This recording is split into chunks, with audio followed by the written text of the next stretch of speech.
नमस्कार मित्रमैत्रिणींनो, मी मंदाकिनी. मनातून खा खोगाला बाकी सर्व मोह माया.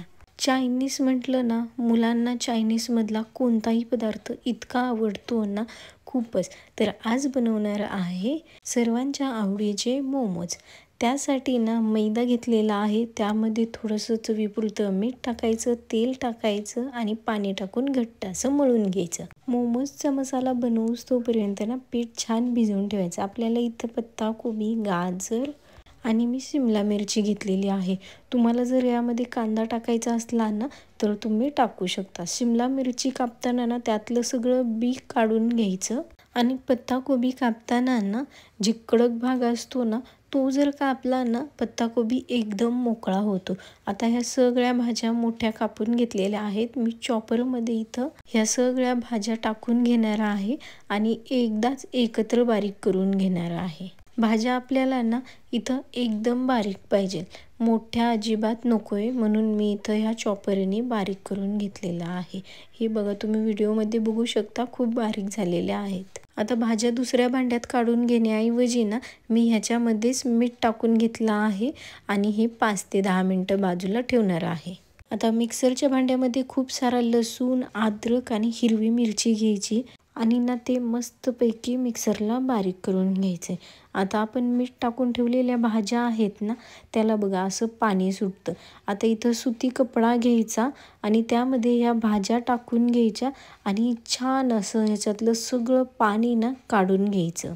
हे पाणी ना तुम्ही जर त्याच दिवशी सूप बनवणार असताल ना तर हे पाणी त्या सूपसाठी तुम्ही वापरू शकता. आणि बघा, इतक्या कोरड्या भाज्या झालेल्या आहेत ना, खूपच छान. आणि ह्याच्यामध्ये ना मीठ पण लागलेलं असतं बरं का, तरी पण थोडंसं चवीपुरतं मीठ, मिरेपूड टाकायची आणि थोडंसं बटर टाकायचं. बटर आधी मिक्स करून घ्यायचं आणि मग टाकायची ह्याच्यात आपण बारीक केलेली लसूण अद्रकची पेस्ट टाकून झाली ना छान एकजीव करून घ्यायचं आणि जे मळलेले पीठ आहे ना आता त्याच्याकडे बघायचं. आता सोबत थोडंसं पीठ घ्यायचं, गोल असा पुरीचा आकार बनवून घ्यायचा. पुरीचा आकार हातावर घेऊन मसाला भरला ना जे 2 टोकं आहेत ना ते जोडून मस्तपैकी याला मोमोजचा आकार द्यायचा या पद्धतीने. आता पुरीचे 2 टोकं जोडायचे, ते एकत्र करून पुढं ढकलायचे आणि जी गुढी पडेल ना ती आपण मोमोजमध्ये दाबून घ्यायची. बरोबर मोमोजचा आकार तयार होतो या पद्धतीने. तुम्ही बघू शकता व्हिडिओमध्ये मी मोमोज किती पटकेने बनवलेला आहे.